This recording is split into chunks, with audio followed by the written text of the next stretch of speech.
All right, and we're recording. Welcome to the podcast, and here we are again with. Hey, we changed the format, so it's. I actually changed the name. It's going to be the Good Dads Club podcast with Rob and Dave Moore. So you got top billing, Rob. Woohoo! Yeah, that and so look for that. We got a new graphic going to be coming out probably when we launch the actual audio podcast, and a pretty cool voiceover guy. You're gonna like. And I like that you loaded our song on there. Yeah, well, no, I was just playing around last week, but it was just that was transition. We're going full steam ahead as we go forward. But so this is actually our first Thanksgiving special. This is the Thanksgiving special. This is it right now. It's happening. I've been up since 5 o'clock smoking a turkey because I live in the South now, and we smoke meats now. Yeah, so I was thinking about how different our Thanksgivings really are because I do nothing, right? So so tell me a little bit about the meats and because you smoke a lot of meats. I do. So Thanksgiving for me really started over the weekend. Now, it's funny that you say that because Thanksgiving in our family has always been traditionally about food and being together. You're actually smoking the meats right now as we speak. So I am. If you'd like to see, I can show you I'm outside. I think here's my turkey. This is what you're missing if you're not watching the video. Oh, here we go. All right, good. This is important. Okay. This is an actual cooking portion of this show. It's a cooking show. It's the cooking show. Yeah. So,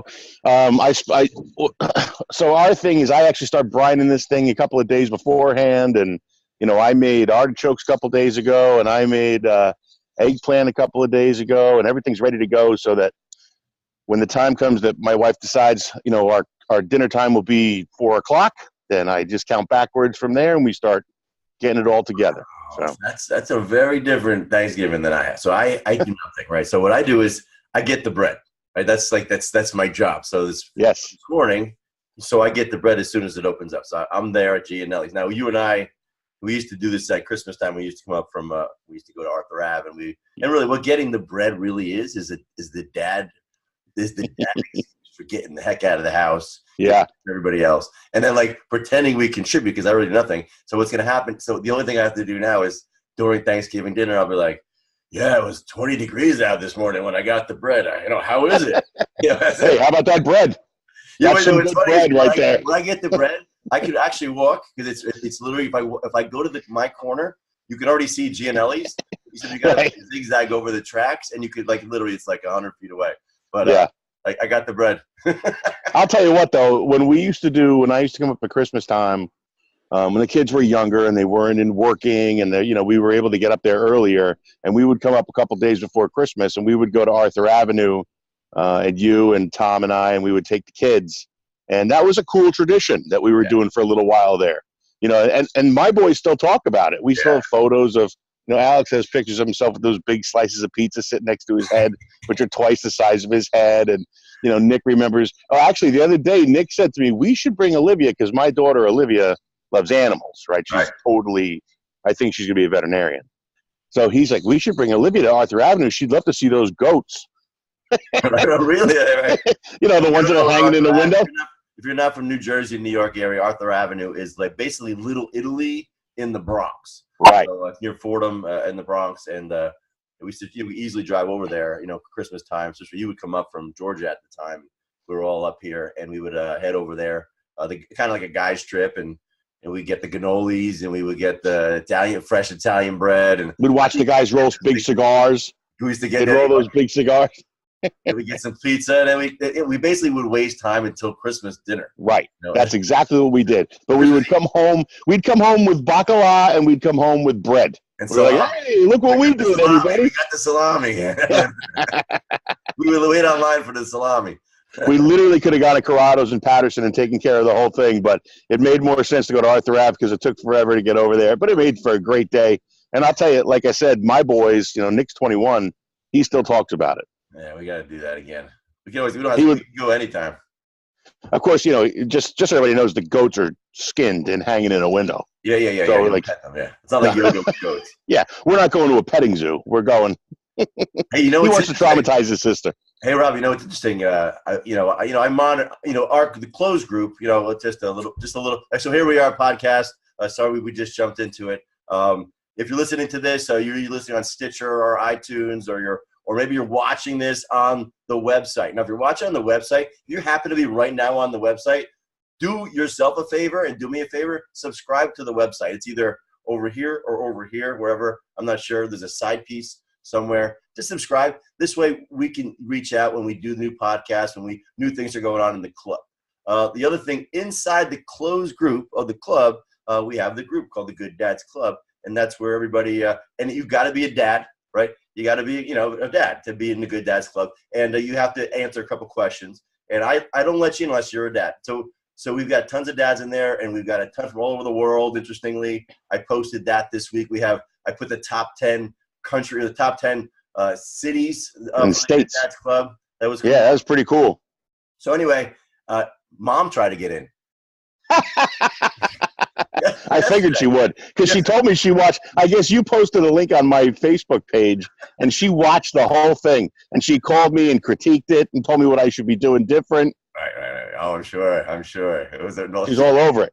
So she wants in. So just so you guys know, you can't get in, even if you're my mom. You got to be a dad. So Mom can't get in. Although we can get Mom on the podcast because Mom likes video conferencing. Right. I'm sure she has some things she'd like to say. So this is just so everybody knows, and I don't know if the other dads would appreciate this, but my mom, who I love very much, this is how she does it, like this. Hello? Hello? She goes, hello? She hasn't quite mastered the camera down. We're not quite figured the camera. She's not sure where the camera is. Sometimes she's like, right. Hello? Are you there? Can you hear me? How about now? We're gonna pause there and we got to back off because we can go real. We like to bust my mom's chops, so we don't have to do it, on the show. We can. Yeah. I'll be doing it later on today. So she doesn't know that I didn't let her in yet. So I'll be telling her that over Thanksgiving. Right. Okay. Great. I'll get a phone call. So anyway, anything going on in your world that you want to share, dad wise or? So dad wise, I'm thinking, like we talked about in the past, a lot of what it is for us is we've got kids that are so spaced out that they're not spaced out, but time-wise. The 70s. Yeah. I've got kids that time-wise there's such a difference between ages that they're all involved with different things. Actually, I've got my middle son was at a party the other night, and I called him and said, "How's it going?" He said, "It's going fine." And I said, "Do you need me to pick you up?" And he's like, "Why?" And I said, "No reason. just want to make sure everything's okay." Because I remember when I was his age, I was, involved with things that would have needed me to get picked up. Yes. I'm lucky that he is not. But we have, right. But luckily, that wasn't the case. But he has friends, that are good kids that we know really well. That are kind of learning now to get involved with some of those things that are more difficult. And these are some of the challenges that we deal with, right? And I think what we try to do is stay in front of it and have the conversations and let them know that we're available. And I said to him, I'll pick you up, no questions asked. No questions that night. The next day there's going to be questions. Right. But that night there's no questions. So, I just need him to know that. And luckily he, my boys at this point, and my oldest one is 21, haven't been too involved with stuff that I've needed to get concerned about. But I know it happens, and I know a lot of my friends that are dealing with that stuff, and it's not easy. So, especially this time of year. Conversation, because you think of it this way, like I know for a fact, at least at this point at their ages, my kids are not like I was. So that's interesting to see. And you say, but I'm hypersensitive because they have half my genes, right? Right. But I'm not necessarily parenting the same way that we were parented. So it's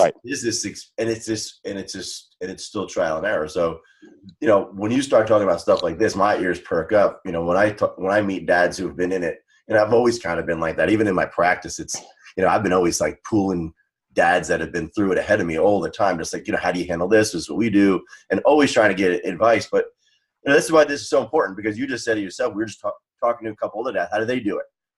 Right. It's different. And, and it's just, and we're afraid to do the wrong thing. At the same time, we don't really know exactly always what to do. So. Right. And that's why I think that the group, whether it's the Facebook group or whatever, has such value, because I love when guys ask questions. You know, like even the other day when somebody said, how do I, you know, you guys posted, how do we handle a daughter? You know, how do you relate to your daughter? Right. Which is not easy. You know, I have 2 sons first. It was a little easier to relate to those guys. I kind of knew what they were going through. But to have a daughter, you know, and I can't imagine, and I give a lot of respect to the guys who are single dads who, you know, deal with having a daughter, because thank God I'm not a single dad and my wife can handle some of the, you know, girl stuff. But, you know, you figure out a way to deal with each of them.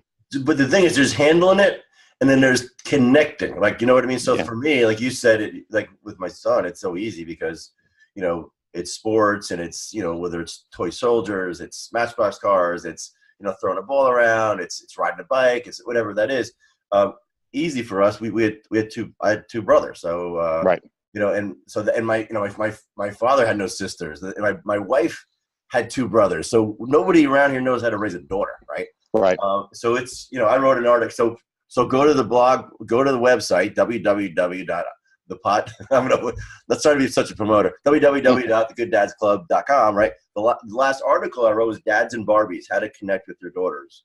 And, you know, so I just wanted to talk about the fact that it turns out, even though we may not know how to connect, they're dying to connect. And it just turns out that they'll just do whatever you want to do anyway. You know, it was interesting. Right. You know, Tony Orlando, right? Mr. Orlando, Coach Orlando. Sure. He was principal of the high school. So I had a meeting with him, Clifton High School principal. He retired. He's not there anymore anyway. And he had 3 daughters who were scholar athletes, soccer, volleyball, all-American, clean cut, off to college. And I said to him, like, how did you do that? And he goes, you know, Tony, with this, you know, hey, that's how he used to. And he was, you know, I would go outside and I kicked him a ball. And they kicked, like he was a soccer coach. So as a soccer coach and a soccer player and as a guy, that's what he loved. He did what he loved to do. He started kicking the ball to the kids. They loved to play with daddy, and they got college scholarships, you know, great students, you know, because he connected with them on a level where they were. And then the thing is this, as kids grow out of it, I think it's just a matter of trying to, like, we have to pursue them. Like, I'm pursuing my daughters even more aggressively than I pursued a relationship with my wife, right? Right. I'm thinking about, I think I need to take my daughters on better dates than I even took my wife. Like, I just, I'm getting play tickets to take Haley to a play in the city, and I'm going to take her to dinner because, you know what? I don't want the first, you know, booger-nosed kid to come around, you know, give her a compliment, you know, and buy her a slice of pizza and her go off with him. You know what I mean? Like, I'm already looking at who am I going to have to compete with? So, like, if I'm telling her she's beautiful, I'm playing with her, I'm going, taking her out on dates, and I'm showing her how she should be treated. You know, so I turns around and says, "You're beautiful." She's gonna try and go, you know, my dad already told me that. You know, you ain't telling me something I didn't. You know what I mean? Like, you know what's funny? You're dead on with that, Dave. But the other thing too is it translates to the brothers in the house and the other people that interact with the girls. You know, like we tell the boys all the time, your sister is precious. You know, and you need to treat her. Yeah, they tease her and they, you know, they've made her tough. She's a tough kid. She's tough because she has 2 older brothers. But I'm afraid of her. She knows she's loved because she has 2 older brothers, and she knows how to be treated because she has 2 older brothers. Right. And when, you know, I almost feel bad for boys that try to come into our home and date her because that's not going to be an easy thing, and it's not because of the boys. Yeah, you know, Pam was a little bit like that too. Pammy's got a little attitude too, that's for sure. But this kid is sassy and she's strong and she's powerful, and if somebody comes and treats her the wrong way, she's going to let them know that, and I hope that she will. You know, that's kind of what we've always tried to work with. But the boys, you know, we tell the boys all the time, you know, you got to, the no means no thing starts here. Yeah. You know, she has to know that now. So if you're goofing around with her and you're playing with her and she says, that's it, we're done, then you've got to respect that, even though she's smallest. And, you know, there's a lot of that has to take place at home. So a lot of that development starts with the boys too. Yes. But Max is good. Well, poor Max has 2 sisters who, you know, I think he's got, you know, he knows where his place is. So. Hey, how are we doing on time with your turkey? Should we check it? Actually, I've got the Weber I grill that allows me on the phone. I'm at 1:55. I've got a couple more minutes. Where I'm going to be able. I'm going to have to wrap it. All right, I have one of two topics we can go with. One is, well, Well, we're getting a dog. That's one. I heard. Congratulations. And the other is I saw the video. Oh, you saw the video. So so we got that going on. The other one, I was cyber ransomed yesterday. I thought What's that? Throw that out there. Basically, somebody in our office downloaded a wrong file, which took over all of our files. It encrypts it, and now we get a ransom letter that you have to pay for them to unlock your files so you can. Yeah. Holy crap. Yeah, that's what's going on. So this is all data. I really want to bring that up is just dads out there, people out there, is if you have data that's important to you, it's valuable for you, back it up to a cloud data service, whatever that might be. So yeah, I use Carbonite. I'm dealing with that right now, and I can't tell you how I'm dealing with it right now, but when it's done being dealt with, I'll tell you how we dealt with it. What I'm going to say is today is make sure you back up your stuff to, whether we're a business, so it could be. Oh, what a nightmare. Yeah. And then didn't you have something on Facebook you got hacked on Facebook and somebody created an account with your picture? Completely separate incident. Yes. Somebody took my picture, started a profile, and his name was Michael, and he called me Michael Gunther. Yeah. Hey, Gunther. Okay. This is my Thanksgiving shirt for today. I see that. No pesos, no tacos. No tacos. And that's my buddy Brad Glowacki, dad from California. Inside joke, but this is a free shirt from Brad, which just opens up the window. If you want some free, if you want some free advertisement, we'll take some free shirts and hats, and wear them on the show. Yes, we will. I'd be glad to wear anything like that. We'll take clothing. I'm a size large. I'm a little bigger, but I'm working on it. Eventually, we have to get Good Dad's Club gear, swag. Yeah. I'm looking at maybe a hat or visor or. Because I don't think Titleist needs me to advertise for them anymore. I don't know. We gotta get the brand out there, man. Good Dad. Although I know Titleist, this is the guy Titleist has been looking for. I'm the perfect candidate for a Titleist advertiser.